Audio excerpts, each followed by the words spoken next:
Hello everyone, and thanks for joining today's video. If you're looking to permanently delete your TikTok account using an Android phone, you're in the right place.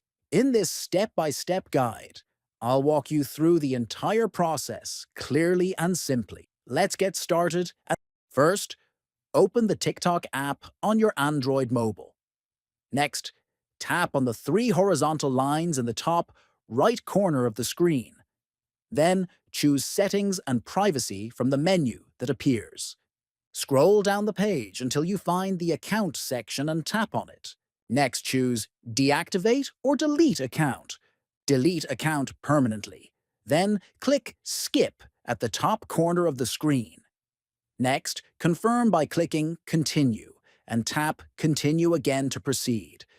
Afterward, enter the 6-digit code sent to you by TikTok via SMS. Finally, tap Delete Account and confirm your choice by clicking Delete one more time. Your account will then be permanently deleted. Thank you for watching.